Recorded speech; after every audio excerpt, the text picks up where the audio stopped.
আমাদের মাঝে এসে উপস্থিত হয়েছেন এবং সে শুধু বাংলাদেশ নয়, সারা বিশ্বের একজন সুপরিচিত মুখ, যাকে বিভিন্ন অনলাইন প্ল্যাটফর্মে অনেকেই সার্চ করে তাকে দেখে থাকেন। তার গজল,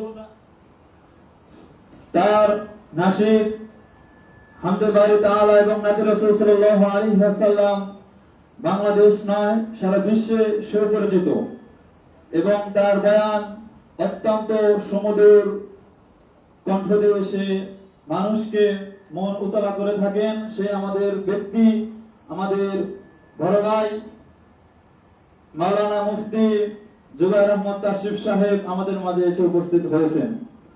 কিছুক্ষণের মধ্যেই তার বক্তব্য আমাদের মাঝে পেশ করবেন।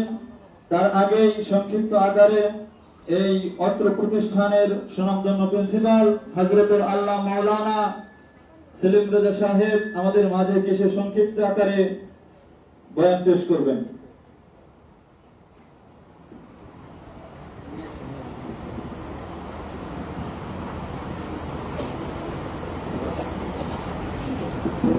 আসসালামু আলাইকুম ওয়া রাহমাতুল্লাহি ওয়া বারাকাতুহু।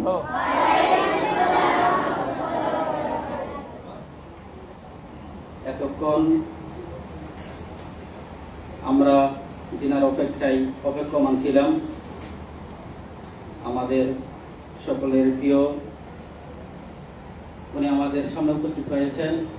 আমরা সকলে শুকরিয়া আদায় করি, আলহামদুলিল্লাহ।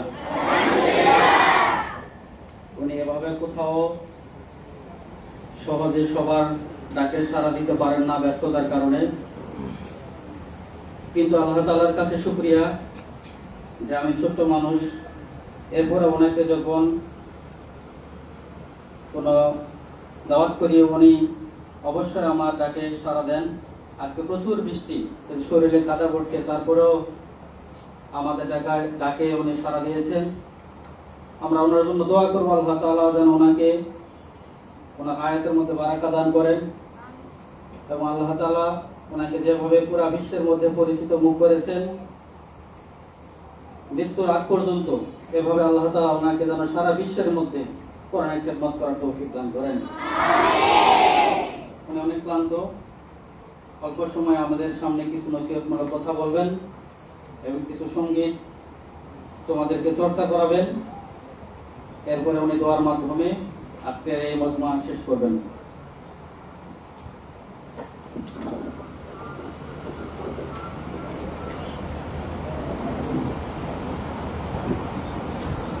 السلام عليكم ورحمة الله وبركاته.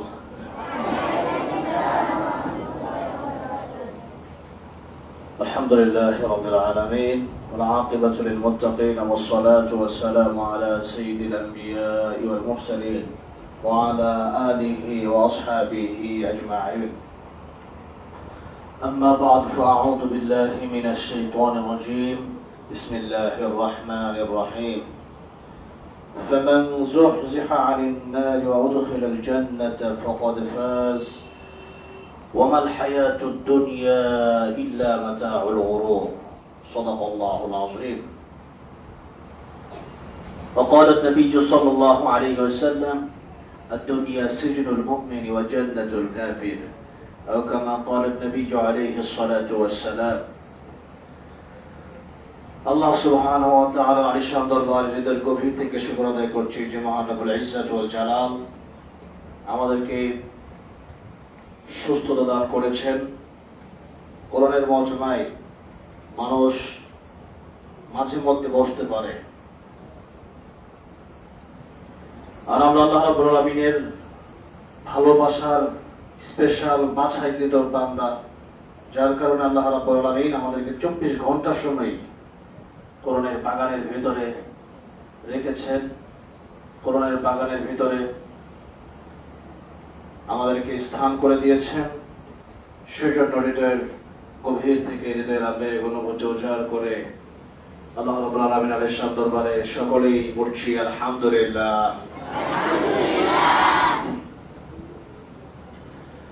মদিনাতুল উলুম মাদ্রাসা খুব অল্প সময়ের ভিতরে মাত্র 3.5 বছর বয়স এই একটি প্রতিষ্ঠানের এই অল্প সময়ের ভিতরে গাজীপুরের আনাচে কানাচে শত শত মাদ্রাসা আছে, প্রতি গলিতে গলিতে মাদ্রাসা আছে, কিন্তু সব মাদ্রাসার চেয়ে একটু ভিন্ন, বিশেষ করে এই বাইপাস এলাকায় এই মদিনাতুল ইলম হলো এই মাদ্রাসাটা একটি সুপ্রসিদ্ধ মাদ্রাসা হিসাবে গড়ে উঠেছে। প্রতি বছরই 8 জন 10 জন হাফেজ এখান থেকে বের হচ্ছে, তার চেয়ে কিছু কম বেশি। ছাত্রদের শৃঙ্খলা, পড়াশোনার ব্যাপারে খুব ভালো একটা অবস্থান এই মাদ্রাসা। আলহামদুলিল্লাহ, মাদ্রাসা যেমনই হোক, একটা মাদ্রাসার শৃঙ্খলা, পড়াশোনা, ভদ্রতা, আখলাক, এটা হচ্ছে মাদ্রাসার সবচেয়ে বড় ব্যাপার।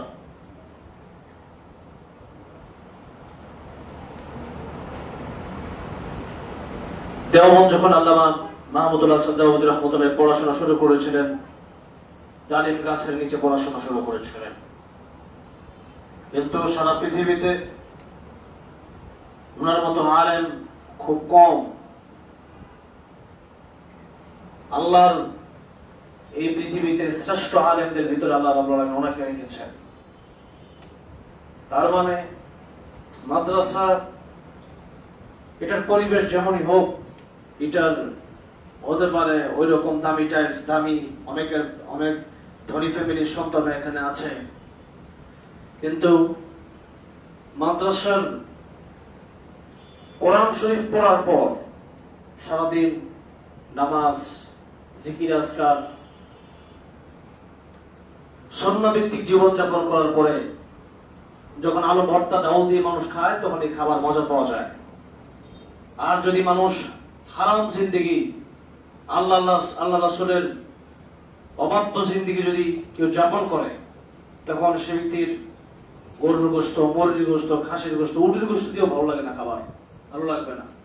হারামে কোনো আরাম নাই, হালালে শান্তির অভাব নাই। সেজন্য আল্লাহ রাব্বুল আলামিন আমাদেরকে এই মাদ্রাসায় নিয়ে আসছেন। মাদ্রাসায় সবাই টিকে না। একটা আম গাছে অনেক ফুল ধরে, কিন্তু সব ফুল কিন্তু আম হয়ে ওঠে না।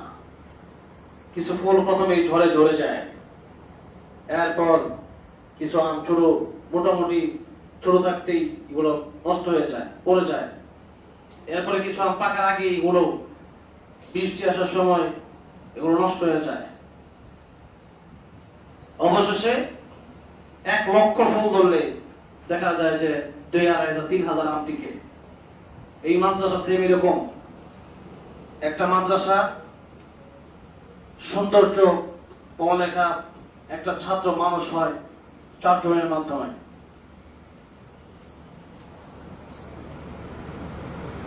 এক নম্বর, তার নিজের প্রচন্ড ইচ্ছা থাকা লাগে যে আমি একজন এই পৃথিবীতে একজন শ্রেষ্ঠ হাফেজ আলেম হব। বাল্লিগু আন্নি ওয়ালাউ আয়া, তালাবুল ইলমি ফরিদাতুন আলা কুল্লি মুসলিম, খায়রুকুম মান তাআল্লামা আল কুরআন ওয়া আল্লামা। যে আমি যা শিখবো তা ছড়িয়ে দেব, সারা পৃথিবীতে ছড়িয়ে দেব, এরকম চিন্তা ভাবনা নিজের থাকা লাগে। আমি যে এখানে কথা বলবো, এই চিন্তা ভাবনা আমার ছিল কত সালে, দেখা গেছে 2027 সালে, 10 সালে এরকম চিন্তা ভাবনা আমার ছিল। আজকে 2025 সালে আপনাদের সাথে কথা বলতে পারতেছি। আপনি এখন 2025 সালে চিন্তা ভাবনা করেন, হতে পারে আগামী 2035 সালে এই মাদ্রাসার এই জায়গাটাতে হয়তো আপনি কথা বলবেন। তাহলে 1 নাম্বার, নিজের ইচ্ছা শক্তি থাকা লাগবে। যে যত কষ্ট করবে পড়াশোনার জন্য, তার মাকাম 10 বছর পরে ঠিক তেমনই হবে।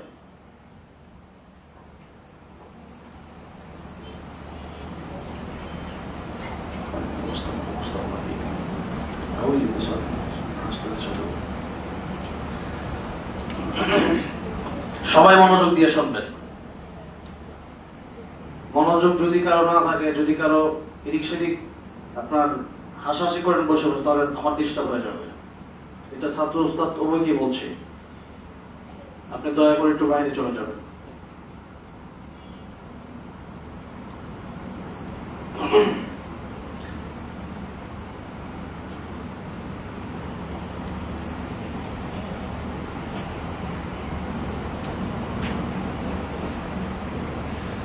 আমার সাথে একজন মাওলানা একবার এক চিল্লা দিতে গিয়েছিল সাতক্ষীরায়। যাওয়ার পরে আমি তখন শুধুমাত্র হাফেজ, কিন্তু আমি যখন হাফেজ ছিলাম আমাদের উস্তাদরা যা বলতেন তা খুব গুরুত্বের সাথে আমি শুনতাম। এগুলা শুধু কিতাব পড়ে পড়ে ইলম অর্জন হয় না, ইলম অর্জন করতে হলে শুনতে হয়, প্রচুর বড় কি বলে শুনতে হয়। অনেক কিতাব পড়া আলেম আছে বন্ধ, কিতাব পারে কিন্তু ভালো আলেম না, আকীদা ঠিক নাই।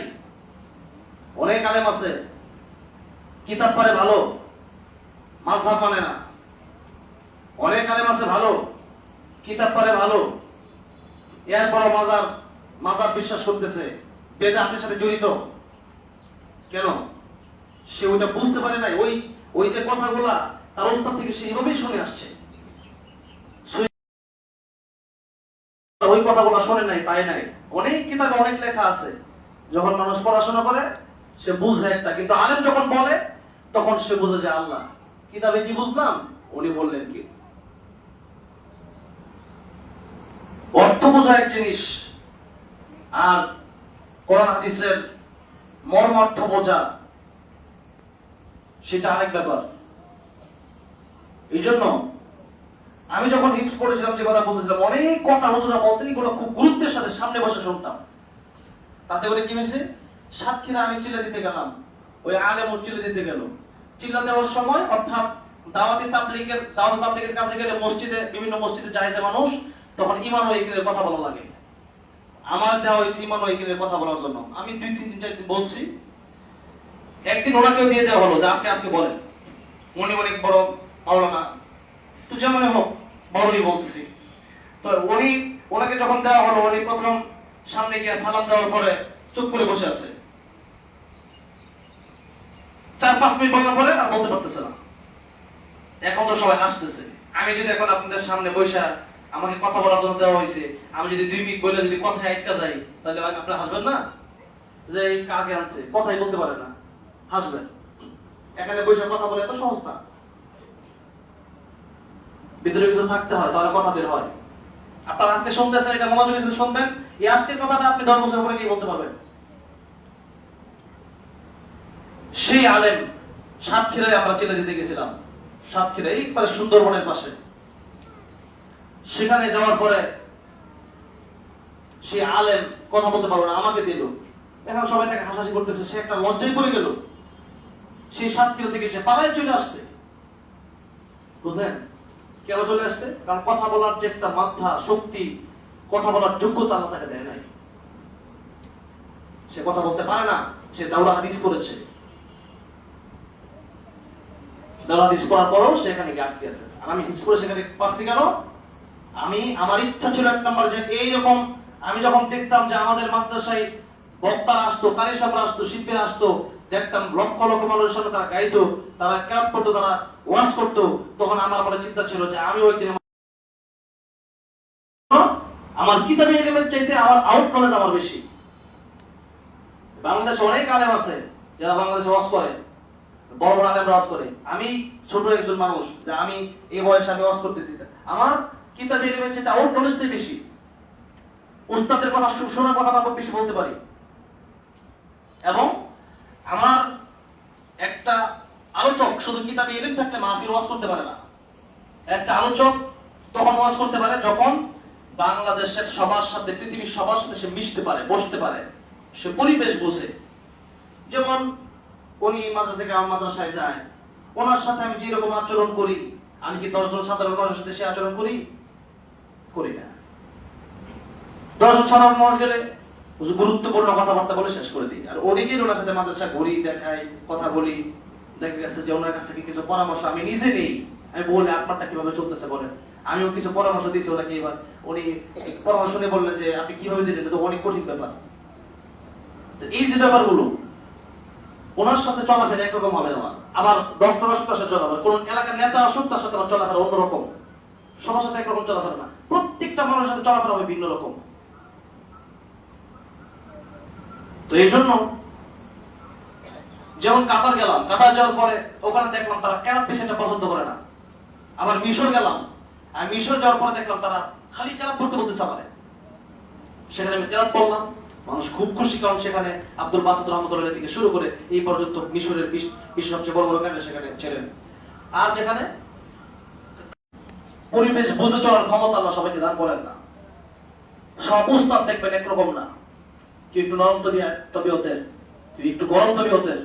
আমার মাদ্রাসার সব উস্তাদের কাছে ছাত্র পড়তে চায় না, এমন বিপদে পড়ছে একবার সব ছাত্র বলতেছে, হুজুর এই হুজুর ছাড়া আপনারা পড়বই না কারো কাছে। কেন? এই হুজুর খারাপ ভাষায় গালি দেয়। একদিন দুদিন তিনটে বলেছে, না আপনি গালি দেবেন, সেই গালি শিখবে, হতে পারে না। এখন আলহামদুলিল্লাহ উস্তাদ রেখেছে। আমার মনে হয় এখানে এমন উস্তাদ শারীরিক শাসন মুক্ত, মানসিক ভয় ধমকাতে হবে কেন? আমাদের আর এখানের ছাত্র আমরা নিয়ে এই 7 তারিখ আমরা বিশ্ব প্রতিযোগিতা যাচ্ছি, হেরেম শরীফে প্রতিযোগিতা যাচ্ছি। তাতে কোনদিন মারা লাগে নাই তাদের। আব্দুল মারুফ সে আমাদের ছাত্র, কোনদিন মারা লাগে নাই, সে বিশ্ব জগতে চলে যাচ্ছে। একবার অস্ট্রিয়া ফার্স্ট হয়েছে। আমার মাদ্রাসায় পড়েছি, আর রাখানে ওইটা বলা আছে। আমি আর রাখানের ভাইস প্রিন্সিপাল। আমার মাদ্রাসার গাজীপুরের আমি থাকি কম, এখানে কাইয়ুমুল্লাহ সাহেব চালাই। তো এখন আমি বলেছি যে মাদ্রাসায় ছাত্র যদি না পড়ে তাকে তার ব্যাপারে বলবেন, আমরা মারবো না। তখন তাকে একবার ওয়ার্নিং দিব, তিনবার ওয়ার্নিং দিব। সে তাও না মানে তখন তাকে আমরা বের করে দেব। দুষ্ট ছাত্র দরকার নেই।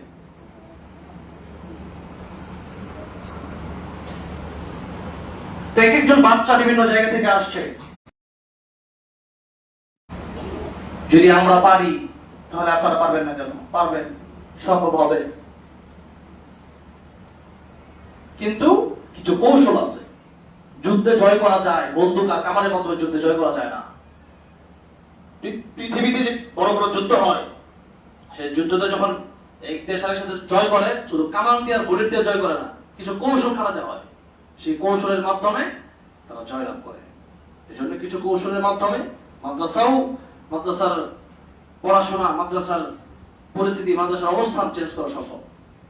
তো যাই হোক, বলছিলাম যে একটা মানুষ, একজন ছাত্র যোগ্য মানুষ হওয়ার জন্য 4 জনের কস্টিং লাগে, 4 জনের কষ্ট করা লাগে, 4 জনের মেহনত লাগে। 1 নাম্বার, সে নিজেই মেহনত করা লাগবে, তার নিজের প্রবল ইচ্ছা থাকা লাগবে যে আমি এখানে এসেছি, কষ্ট করতেছি, আমাকে একজন হাফেজ আলেম হওয়া লাগবে এবং এদেশের সেরা মানুষ আমি হব, মানবতার সেবক আমি হব, মানবতার ফেরিওয়ালা আমি হব। এই চিন্তা আমার থাকা লাগবে। নাম্বার 2, তার গার্ডিয়ান যদি এমন হয়, আচ্ছা তার গার্ডিয়ান নাই, গার্ডিয়ান যদি এমন হয় তার বাচ্চায় কোন একটা মাদ্রাসায় ফেলে চলে গেল। আমার মাদ্রাসা থেকে কয়েকজন ছাত্র বলতেছে, হুজুর আমার এমন এক রোগ হয়েছে, মারে বলি মা আমার নিয়ে যায়, মায়ের কাছে ফেলে থাক। এমন গার্ডিয়ান হলেও সমস্যা। গার্ডিয়ান থাকা লাগবে 54। যখন যা হচ্ছে, পড়ালেখা কতটুকু হচ্ছে, প্রতিদিন খবর নেওয়া লাগবে। নাম্বার 3, তার উস্তাদ।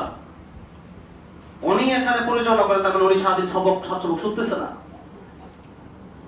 ওয়াল আরদি এই যে এই পড়ার পার্থক্য, ফরক, তার উস্তাদকে বুঝিয়ে দেওয়া লাগবে যে না, তুমি ওয়াল আরদি পড়ো, ওয়াল আরদি না। আমার মাদ্রাসায় আমি কয়েকদিন আগে একজন শিক্ষক নিয়োগ দিলাম।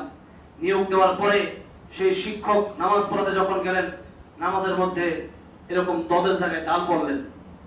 আমি সাথে সাথে আবার নামাজ রিটার্ন করলাম। রিটার্ন করার পরে আমি ছাত্রদেরকে জিজ্ঞেস করলাম, বলো তো কি বলেছি? ওরা বললেন যে দদের জায়গায় ডাল পড়ছে। আমি বললাম, দেখেন, দদের জায়গায় ডাল পড়লে অর্থ ঠিক থাকে না, আর হামদুর জায়গায় হামদু পড়লে অর্থ ঠিক থাকে না। আর এটা যখন পড়াটা শোনাচ্ছে তখন ধরে দেওয়া লাগবে। তখন ধরে দিলে কি হবে? সারা জীবন তার মনে থাকবে। আর যদি উস্তাদ ধরায় না দেয়, তাহলে এই ভুলটা চিরজীবন থেকে যাবে। সবকে যে ভুল হয়, পড়াশোনার সময় যে ভুলটা তার থেকে যায়, সারা জীবন সেটার জন্য সে আফসোস করা লাগবে। জিহ্বা যখন বাড়ি হয়ে যায়, তখন আর এটা শুদ্ধ হওয়া কঠিন হয়ে যায়। তো এই জন্য 3 নম্বরে উস্তাদের মেহনত লাগবে, প্রচুর মেহনত। মনে করা লাগবে যে এই মাদ্রাসা আমি খেদমতের জন্য আসছি, আমাকে হতে পারে মাদ্রাসার ওই রকম হাদিয়া বেশি দেয় না, 10,000 12,000 14-15,000 টাকা হাদিয়া দেয়, কিন্তু এই যে ছাত্রকে আমি পড়াচ্ছি এটার বিনিময় আমি দিতে পারবে না। সে যে তেলাওয়াত করবে তার পিছনে লক্ষ লক্ষ মানুষ হইতে পারে, সে আগামী আল্লামা আহমদ শফি হবে, আগামী আল্লামা জুনায়েদ বাবলগরি হবে, আগামী আল্লামা মামুনুল হক হবে। সেই দিন তার কথা মানুষ শুনবে, তার তেলাওয়াত মানুষ শুনবে, তার তাফসীর মানুষ শুনবে। সেদিন তার কারণে যত জনগণের লাভ হবে, যত সব হবে, যত মানুষ নামাজি হবে, সেই সবগুলো আমার আসবে। সেই জন্য সপ্তাহে যারে লক্ষ্যে আমরা পড়াবো, তাহলে উস্তাদদের মনে রাখতে হবে যে এখানে বেতন কম হতে পারে, কিন্তু আমার খেদমত হচ্ছে আমার মূল। নাম্বার 4 হচ্ছে একজন মুহতামিম, একজন পরিচালকের সম্পূর্ণ কস্টিং এখানে দেওয়া লাগবে। পরিচালক উনি যদি চায় একটা মাদ্রাসাকে সুন্দর করতে পারে, পরিচালক উনি যদি চায় যে একটা মাদ্রাসাকে নাও হতে পারে, উনি যদি চিন্তা করে যে উনি শিক্ষক রাখার সময় যদি চিন্তা করে কোন রকম একটা রেখা দিই, তাহলে দেখা গেছে হতে পারে। ছাত্র রাখার সময় তার ইন্টারভিউ কিছু নাই, দেখা গেছে যে কোনো একটা পয়লা থাকলেই চলছে, ওইরকম চিন্তা ভাবনা হলে তো হবে না। আলহামদুলিল্লাহ আপনাদের যিনি পরিচালক, মাদ্রাসাটা 7-3 বছর বয়স, এখন কত ছাত্রছাত্রী প্রায় 350 ছাত্রছাত্রী, অবাক করা বিষয়। আপনারা যদি কোনদিন বড় হন, মাদ্রাসা করেন, মাদ্রাসার পরিচালক হন, সেদিন বুঝবেন যে 350 ছাত্র হওয়া একটা মাদ্রাসায় কত কঠিন। আমি আমার মাদ্রাসায় এখন প্রায় 100 ছাত্র, ইটে নিয়ে ছোট একটা মাদ্রাসা নিয়ে চলতেছি, মাত্র 100। আর বাইরে যদি 2,500, সে তো কাইমুল্লাহ সব চালায়। আমি প্রতিদিনই প্রোগ্রাম, কালকে সিলেট থেকে আসলাম, আগামীকাল ময়মনসিংহ, এই গরমের দিন প্রোগ্রাম শেষ নেই। এরপরে সৌদি, কাতার, ইন্দোনেশিয়া, মালয়েশিয়া 4 দেশ সফর, এই আগামী মাস থেকে শুরু হবে ইনশাআল্লাহ। তো মাদ্রাসা চালানোর ব্যাপারে আসলে আমরা যখন সফর করি বা দেশ বিদেশ নিয়ে এরকম প্রোগ্রাম করি, তাদের মাধ্যমে মাদ্রাসাটা খুব কম চলে বা ছাত্র আসা কঠিন। আমরা দেখতেছি তো 100 ছাত্র আমি টিকা রাখতে কঠিন আমার, কারণ আমি থাকি না, সপ্তাহে 1-2 দিন যাই মাদ্রাসায়, দেখা গেছে যে ঠিকঠাক রাখতে পারা আমার কষ্ট হয়ে যায়। আমি থাকি না, গার্ডিয়ান এসে আমাকে পায় না, ছাত্রও দেয় না, হুজুর মনে থাকে না। আবার আমরা এখানে কাইমুল্লাহ সব সকাল 10টা থেকে রাত 10টা পর্যন্ত থাকতেছে, ছাত্র আসতেছে, প্রতিদিন ছাত্র আসতেছে, জায়গা নাই। 18,000 টাকা বেতন ছাত্রদের, তাও ছাত্র জায়গা দিতে পারতেছে না। 7 থেকে 8টা বিল্ডিং, তাহলে বুঝেন এখন একজন পরিচালকের অনেক কষ্ট আছে এই মাদ্রাসা উঠা থেকে, কত রাত ঘুম হারাম করছে। এই যে এখানে আমাকে আনছে, আমাকে আনতে আমার কষ্ট হয়েছে না, কত ঘন্টার পর ঘন্টা উনি আমার অফিসে বসা ছিল, কত আমার জন্য কত নাস্তা আদিয়া তোফা দিয়ে গেছে উনি। আমি হচ্ছে সাধারণ বলে আসতাম, কিন্তু উনি চেষ্টা করছে একটু ভালোভাবে নিয়ে যায়। আজকে দেখা গেছে যে 10-12 প্রকার খাবার আইটেম করে ফেলছে আমার জন্য। এগুলো খরচ হয়েছে না, তা আপনাদের জন্য করছে এগুলা, যে আমি আসি, আপনারা হয়তো আমার অনেকে মোবাইল দেখছেন, এই জন্যই তো যে আপনার মোবাইল আমার গজল শুনছেন, আমার হয়তো দেখছেন, সেজন্য আমি আসলে আপনারা একটু খুশি হবেন যে ওই যুগের আমার তার সাথে আমার এখানে আসছিল। এই আপনাদের খুশির জন্য এই করতেছে। তো এই জন্য এই 4 জন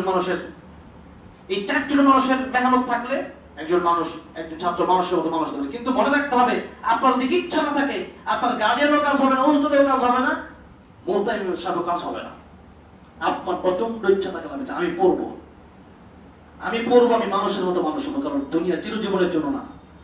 কোরআনের ইলম, কয়েকদিন আগে সাংবাদিক ইলিয়াস, সে যদি আপনার মানুষ ভালো জানে, কিছু কথা উল্টো বলে, কয়েকদিন আগে বললো যে মাদ্রাসায় যারা পড়ে এরা মিলাদ ছাড়া, নামাজ ছাড়া, জানাজা ছাড়া কি বলতে পারে।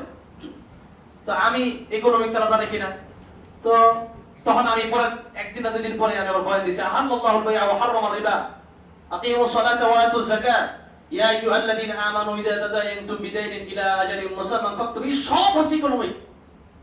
এই যতগুলো 3টা আয়াত আছে, এরকম আরো অসংখ্য আয়াত আছে।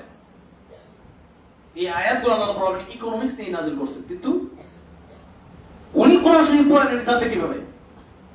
এই সাংবাদিক ইলিয়াস বললেন যে তার আর কি কাজ। আমি বললাম যে দেখেন, মাদ্রাসায় পড়াশোনা একটা দিন শিক্ষা হয়, কারণ ইকোনমিক্সের জন্য বসে থাকে না, সুদ ভিত্তিক অর্থনীতির জন্য বসে থাকে না, এখানে দিন শিক্ষা হয়, এখানে কোরআন শিখে। আর কোরআনের পাশাপাশি আলহামদুলিল্লাহ জেনারেল তো আছেই, যতটুকু অঙ্ক, বাংলা, ইংরেজি দরকার ততটুকু আছেই। আফগানিস্তান চলতেছে, আফগানিস্তানের ডলারের এখন আফগানিস্তানের যে টাকা আছে এটার অনেক দাম, আমাদের বাংলাদেশের চেয়ে অনেক মান বেশি এখন আফগানিস্তানের।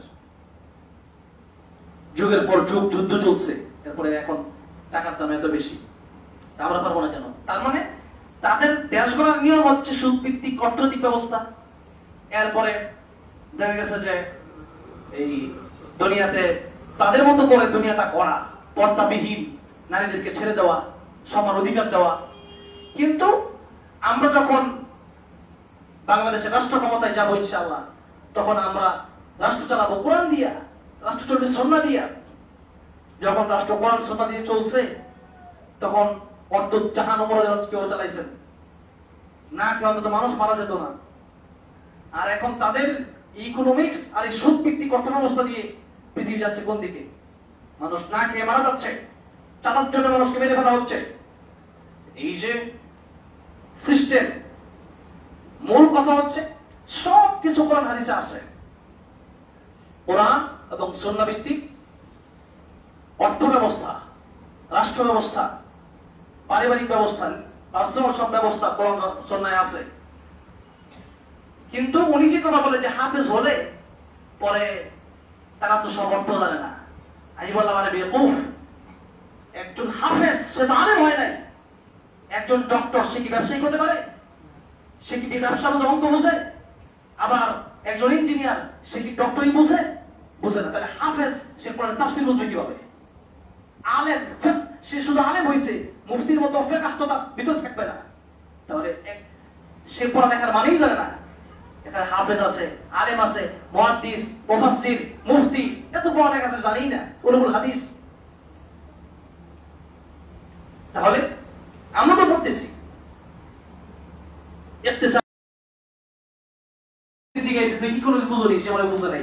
ওই দিন থেকে তারা খুব যে হাফেজ হয়ে যাবে। কিন্তু হাফেজ হওয়ার মাধ্যমে কতগুলো লাভ। এক নাম্বার কিয়ামতের ময়দানে হাফেজের মর্যাদাই থাকবে আলাদা। আল্লাহ বলেন পড়ো আর চলো, যত আয়াত পড়বেন তত তোমরা জান্নাতে আপনি উঠবেন। তাহলে এটা এই যে এই হাদিস, এটা কাদের ব্যাপারে? হাফেজদের ব্যাপারে। হাফেজ যারা হয়, আমি হাফেজ হব না, আমার লাভটা কি হয়েছে? কোরআন শরীফ আমি রাস্তাঘাটে চলতেছি, পড়তে পারতেছি, যে কোনো সময় কোরআন শরীফ পড়তে আমার কোরআন শরীফ আলাদা হাতে নেওয়া লাগতেছে না। যখন তাফসীর করতেছি কোরআন শরীফ অটোমেটিক একের পর এক বলতেছি, কষ্ট হচ্ছে না। কিন্তু যারা হাফেজ হয় না, শুধু আলেম হয়েছে, অনেক আলেম আছে যারা কোরআন শরীফ সহি শুদ্ধ করে শেখার সময় পায় নাই। অনেক আলেম দেখছি হাফেজ হতে হতে কোরআন শরীফটা ভালো একটা সহি শুদ্ধ হয়ে যায়। আর কোরআন শরীফ সহি শুদ্ধ করে তেলাওয়াত করে, এটা ফরজ। নামাজও শুদ্ধ পড়া, নামাজ ভাঙার কারণ কয়টা? 19টা। এক নাম্বার কোনটা? নামাজও শুদ্ধ পড়া। কোরআন শরীফ তেলাওয়াত শুদ্ধ করা পড়া, এটা নামাজের জন্য আমার লাগবে। আর কিয়ামতের ময়দানে সর্বপ্রথম নামাজের হিসাব হবে, যারা নামাজ হিসাব দিতে পারবে, নবীজি বলেছেন তার সমস্ত হিসাব সহজ হয়ে যাবে, সে জান্নাতে চলে যাবে। আর যে ব্যক্তি নামাজের হিসাব দিতে পারবে না, তার সমস্ত হিসাব কঠিন হয়ে যাবে, পরে তাকে জাহান্নামে যাওয়া লাগবে। আর নামাজের জন্য শর্ত হচ্ছে কোরআন তেলাওয়াত শুদ্ধ করে পড়া। নামাজের জন্য যেমন শর্ত ওযু, ওযু ছাড়া যেমন নামাজ হবে না। আপনি সহি শুদ্ধ করে কোরআন পড়েন তো পারবে না। আমি যদি জিজ্ঞাসা করি যে বিবাহের একটা মাসালা, আপনি পারবেন? আপনি পারবেন না। আমি যদি আপনাকে একটা বিষয় হাদিস জিজ্ঞাসা করি, আপনি পারবেন? আপনি পারবেন? তাহলে আপনি তো কিছুই পারেন না। তার মানে এটাই এমন, দুনিয়াটা এমনই, বিভিন্ন লোক বিভিন্ন কথা বলবে, কিন্তু মনে রাখতে হবে কোরআন সুন্নাহর বাইরে পৃথিবীতে কিচ্ছু নাই। কোরআন আমরা যারা শিখতেছি, যারা হাফেজ হচ্ছি, আমরা আলেম হবো ইনশাআল্লাহ। আমরা এই জায়গাটাতে শুধুমাত্র দিন পরকালের জন্য আমরা এই লেখাপড়া করবো। কেন? দুনিয়ার জীবন 20 বছর আল্লাহ যদি বাঁচায় রাখে, গড়াই হলো যে 20-30 বছর বাঁচবো। 20-30 বছর তো এমনিই চলে গেছে, আর 20-30 বছর বাঁচার জন্য রোজে আমার ইকোনমিক্স শিখতে হবে। সেজন্য পরকাল শুরু আছে, শেষ নাই। মানুষ যদি মরে যায়, সেদিকে মানুষ টের পায়, যাহারে কি শিখলাম, কি করলাম, কি পড়লাম। তার গার্ডিয়ানরা, তার পরিবার বোঝে, আহারে লোকটা কবরে চলে গেল, আহা। কিন্তু যার এলেম আছে, আমল আছে, হাফেজ আলেম, তারা খুব হাসি মুখে কবরে যায়। এই যে ওনার কোর্সে দেখা জুবাইর মানসুর বলছিলেন, যখন তুমি এসেছিলে, কি হেসেছিল সবে, পড়ে নাকি যেদিন তুমি এসেছিলে ভবে কেঁদেছিলে তুমি, হেসেছিল সবে। আর যেদিন তুমি চলে যাবে, মানে কথা তো হচ্ছে এটা, এমন জীবন করিও গঠন মরণে হাসিবে তুমি কাঁদিবে ভুবন। মরণের সময়টা যেন এমন হয় যে আমি হাসব পৃথিবীর সব মানুষ কাঁদব। এই জীবনটা গঠন করার জন্য কোরআন হাদিসের কোনো বিকল্প নাই। আমাদুল আবাদ জিন্দেগীর জন্য কোরআন হাদিসের কোনো বিকল্প নাই। সেজন্য আল্লাহ রাব্বুল আলামিন আমাদেরকে এই জায়গায় এনেছেন, আমরা শিখবো। আর দুনিয়া তো আল্লাহর কাছে মশার পাকা সমান দাম নাই। আমাদেরকে আল্লাহ দুনিয়া ফ্রি দিয়ে দিয়েছেন, আমরা খারাপ নাই, ভালো আছে আলহামদুলিল্লাহ। সেজন্য আল্লাহ রাব্বুল আলামিন মানুষকে পৃথিবীতে পাঠানোর 50,000 বছর আগে তার রিজিক লিখে রেখেছেন, রিজিকের অভাব হবে না। তো এই জন্য আমরা যারা এখানে আছি, পড়তেছি, আমরা দিন শেখার উদ্দেশ্যে এই পৃথিবীর মানুষগুলোকে জাহান্নামের পথ থেকে বাঁচিয়ে ফামান যুহজিহা আনিন নার ওয়া উদখিলাল জান্নাতা ফাকাদ ফাজ। আল্লাহ বলেন প্রকৃত সফলকাম সেই ব্যক্তি যে ব্যক্তি জাহান্নাম থেকে বাঁচলো, জান্নাতে প্রবেশ করলো। ওমাল হায়াতুদ দুনিয়া ইল্লা মাতাউল গুরুর। দুনিয়া হচ্ছে ধোঁকা ছাড়া কিছু না, ধোঁকা। এই বোট বাজার আমার একজন খুব কাছের একজন ব্যক্তি হাজী আহমদ আলী, কোটি কোটি টাকার মালিক, টাকা সম্পত্তি কি নাই, কি ছিল না তার। 14 তারিখে থাইল্যান্ড যাবে, 12 তারিখে উনি 11 না 12 তারিখে এই মাসে, যে 11-12 তারিখে এক সপ্তাহ আগে উনি আমাকে দাওয়াত করলেন ওনার এক নাতির জন্মদিন উপলক্ষে। রাত 10টা 10:30 দিন কেক কাটলেন, সম্ভবত এই টাইমটা একটু আগে পরে হবে। 11টা 11:30টার দিকে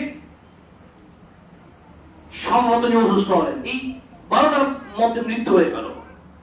একেবারে তরতাজা মানুষ ছিলেন, আধা ঘন্টায় অসুস্থ হয়ে আধা ঘন্টার ভিতরে মৃত্যু হয়ে গেল।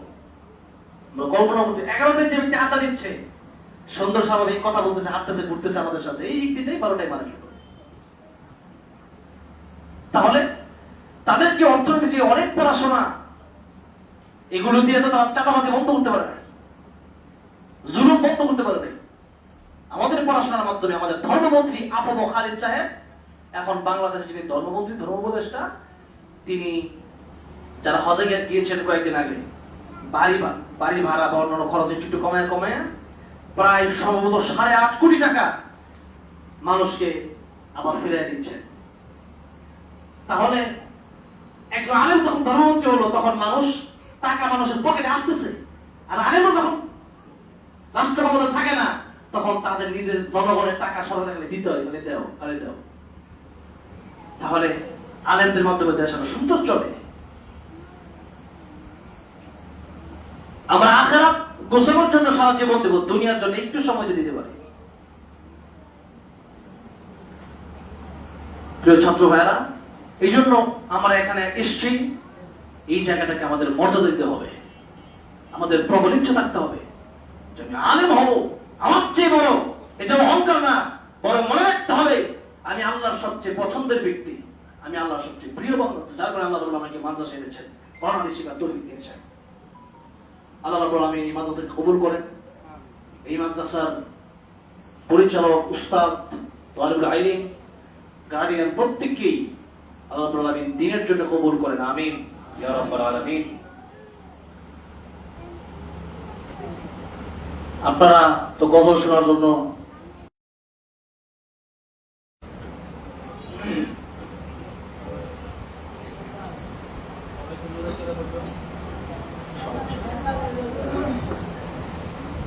খাবার খাইছেন তো সবাই? আমি রাতেও খাইনি, সকালেও না, এখন খাবো আর কি। দৌড়াদৌড়ি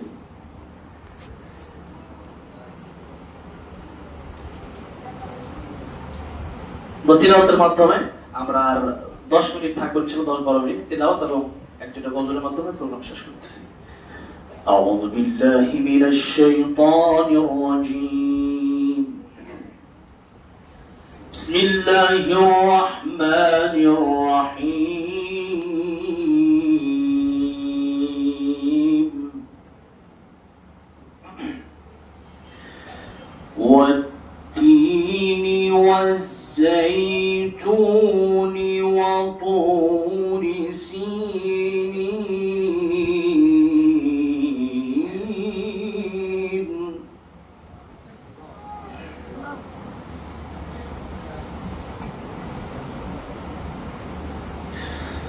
وهذا البلد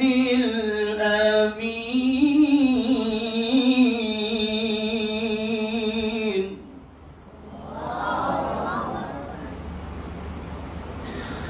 لقد خلقنا الإنسان في أحسن تقويم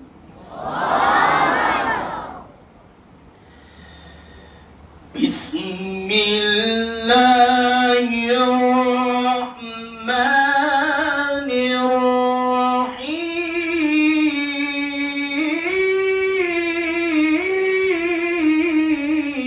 الرحيم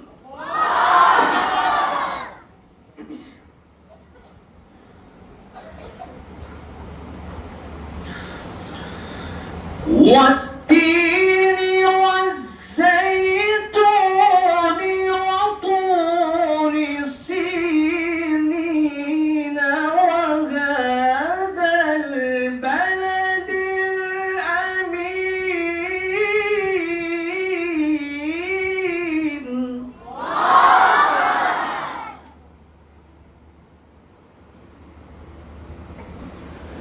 لقد خلقنا في أحسن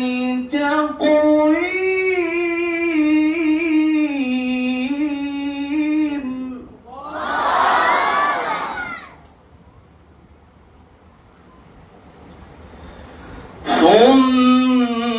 ثم رددنا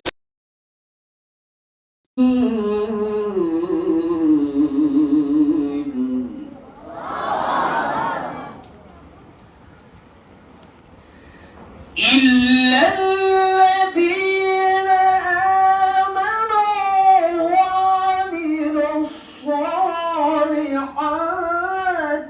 فلهم أجر غير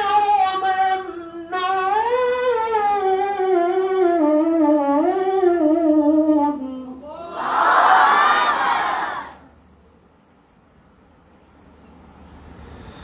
فما يكذبك بعد بالدين أليس الله بأمين بسم الله الرحمن الرحيم قل هو الله أحد الله الصمد لم يلد ولم يولد ولم يكن له كفوا أحد بسم الله الرحمن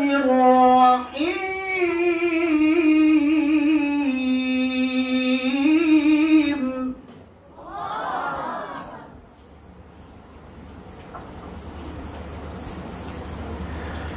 قل هو الله أحد الله الصمد لم يلد ولم يولد ولم يكن له كفوا أحد بسم الله الرحمن الرحيم قل هو الله أحد الله الصمد لم يلد ولم يولد ولم يكن له كفوا أحد صدق الله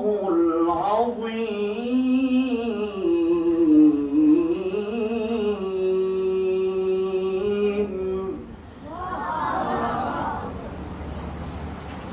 এখন একটি ইসলামী সঙ্গীত আপনাদেরকে নিয়ে গাইব ইনশাআল্লাহ। আপনারা একসাথে সবাই গাইবেন, ঠিক আছে? ঠান্ডায় কে কে ঘুমাচ্ছে? অনাবাসিক? হ্যাঁ, বাসায় ঘুমাও না, বাসায় ঘুমাবা ঠিকঠাক ভাবে, বুঝতে পারছো?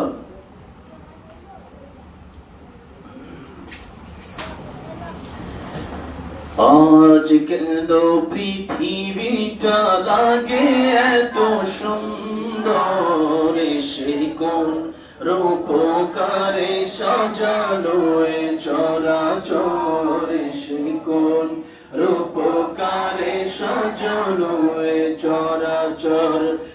আজ কেন পৃথিবীটা লাগে এত সুন্দর, সে কোন রূপকারে সাজানো এ চরাচর, সে কোন রূপকারে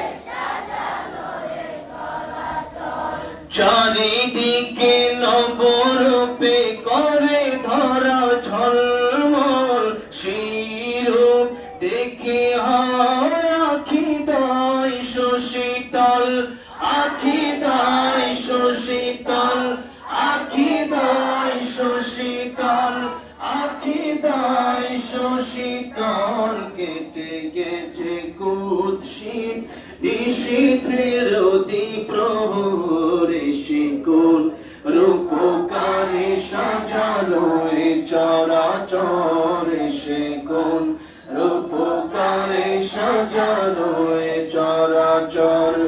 আজ কেন পৃথিবীটা লাগে এত সুন্দর, সে কোন রূপকারে সাজানো এ চরাচর, সে কোন রূপকারে।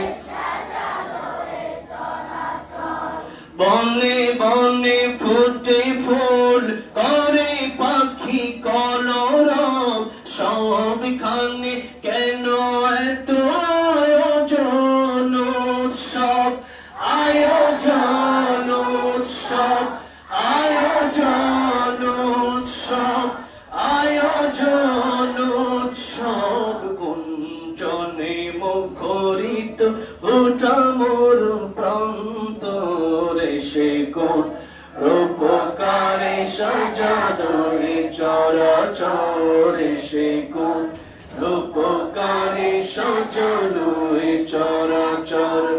আজ কেন পৃথিবীটা লাগে এত সুন্দর, সে কোন রূপকারে সাজানো এ চরাচর, সে কোন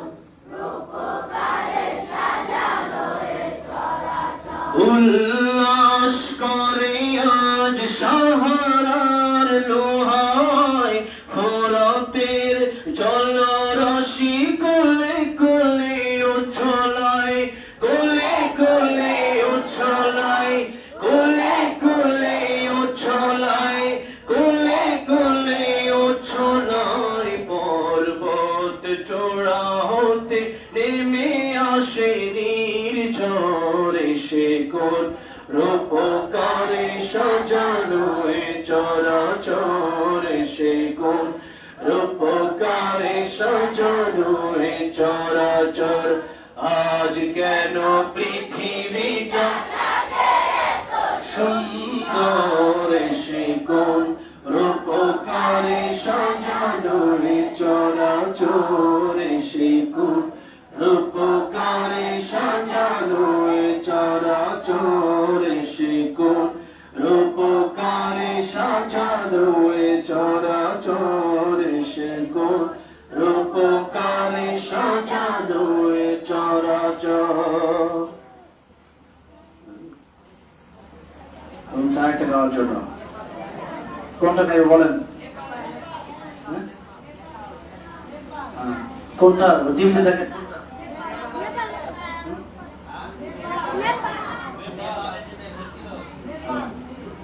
পুরোপুরি মনে নাই, তারপরেও দেখি কতটুকু গাওয়া যায়। উর্দু গজল আর কি।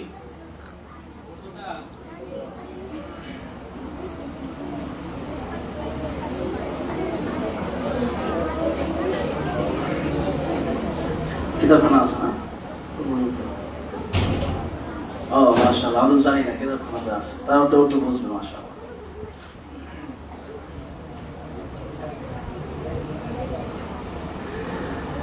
एक मैं नहीं उन पर कुर्बान ज़माना है, जो रब दो आलम का महबूब यगाना है। एक मैं नहीं आना है, जो रब दुआ। শুধু আমি নই, পুরো দুনিয়া আমার নবীর পাগল, পুরো দুনিয়া আমার নবীর পাগল। শুধু দুনিয়া নয়, আল্লাহ রাব্বুল আলামিন নিজেও আমার নবীর পাগল। এটা বলা হচ্ছে একসাথে, এক मैं नहीं उन पर कुर्बान ज़माना है, जो रब दो आलम का महबूब यगाना है। कल्ब से हमें जिसने खुद पार लगाना है, कल्ब से हमें जिसने खुद पार लगाना है, सहरा का वो बाबा है, हसनैन का नाना है, ज़हरा का वो बाबा है, हसनैन का नाना है। एक मैं नहीं पर कुर्बान ज़माना है, जो रब दो आलम का महबूब यगाना है। इस हाशमी दूल्हा पर कौनैन तुम्हें वारो, इस हाशमी दूल्हा पर कौनैन तुम्हें वारो, जो हुस्न शमाइल में यकताए ज़माना है। एक मैं नहीं उन पर कुर्बान ज़माना है, जो रब दो आलम का महबूब यगाना है। तो है जा क्लास আছে না এখন? আজকে আমরা এখনই দোয়া হবে। আমরা নিজেদের জন্য সবাই দোয়া করব এবং বিশেষ করে গাজাবাসীর জন্য আমরা দোয়া করব। তারা আজকে যে নির্মম অবস্থায় দিন পার করছে, খাবার পাচ্ছে না। আজকে একটা নিউজ দেখলাম, একজন ডাক্তার, তাদের ক্ষুধার্ত অবস্থা দেখে ডাক্তার অচেতন বেহুশ অজ্ঞান হয়ে গেছে। এত কঠিন মর্মান্তিক অবস্থা চলছে, খাবার পাচ্ছে না। তাদের জন্য দোয়া করবো। দেশটা আমাদের দেশের জন্য আল্লাহ রাব্বুল আলামিন ইসলামী রাষ্ট্র করে দেন, সেই জন্য আমরা দোয়া করবো। এই মাদ্রাসার জন্য আমরা দোয়া করবো। দুরূদ শরীফ পড়ে আল্লাহুম্মা সাল্লি আলা মুহাম্মাদ ওয়া আলা আলি মুহাম্মাদ কামা সাল্লাইতা আলা ইব্রাহিম ওয়া আলা আলি ইব্রাহিম ইন্নাকা হামিদুম মাজিদ। আল্লাহুম্মা বারিক আলা محمد وعلى آل محمد كما باركت على إبراهيم وعلى آل إبراهيم إنك حميد مجيد. اللهم آمين. ربنا ظلمنا أنفسنا وإن لم تغفر لنا وترحمنا لنكونن من الخاسرين. رب ارحمهما كما ربياني صغيرا رب ارحمهما كما ربياني صغيرا ربنا لا تزغ قلوبنا بعد إذ هديتنا وهب لنا من لدنك رحمة إنك أنت الوهاب أي الله رب العالمين يا أرحم الراحمين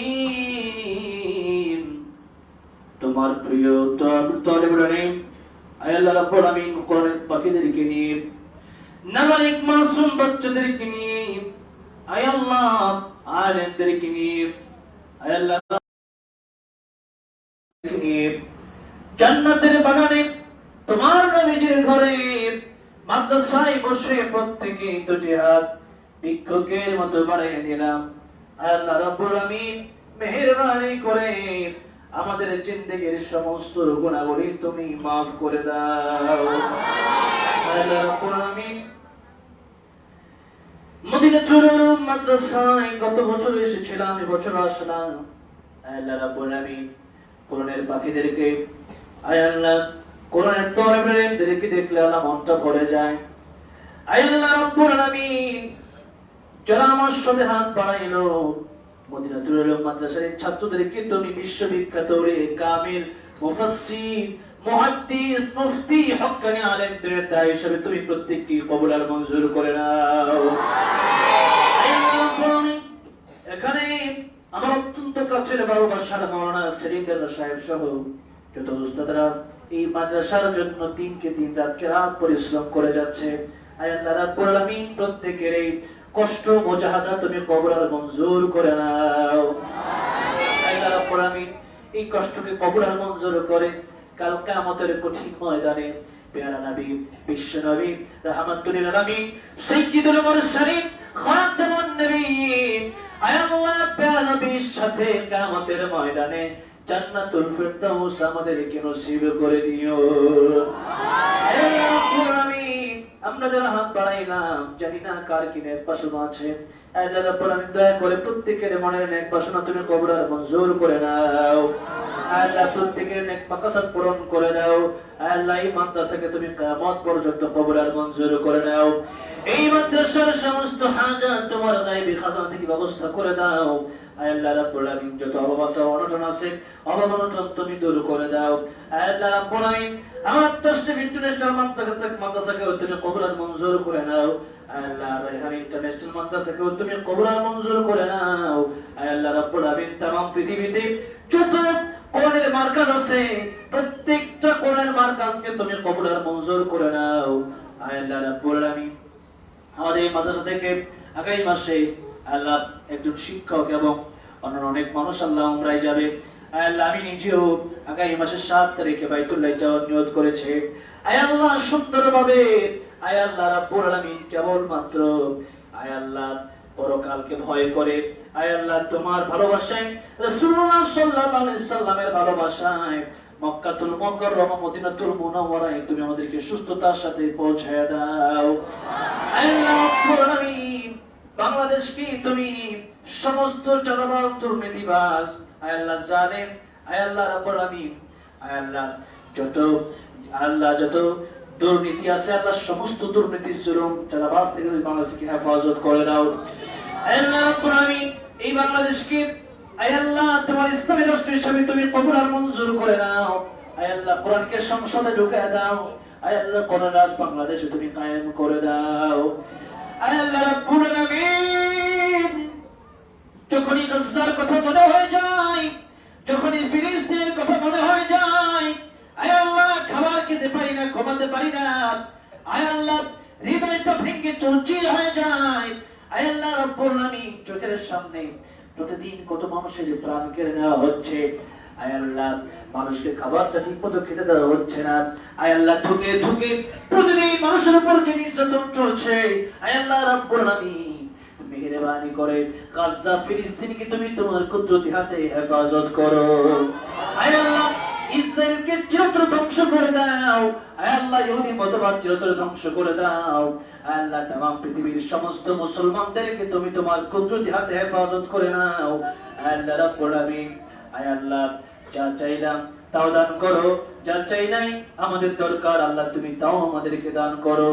আয় আল্লাহ রাব্বুল আমিন, মৃত্যুর আগ পর্যন্ত যেন আয় আল্লাহ সঠিক আকীদা, আয় আল্লাহ কোরআন সুন্নাহর উপর আয় আল্লাহ রাব্বুল আমিন টিকে থাকতে পারে সেই তৌফিক তুমি দান করে দাও।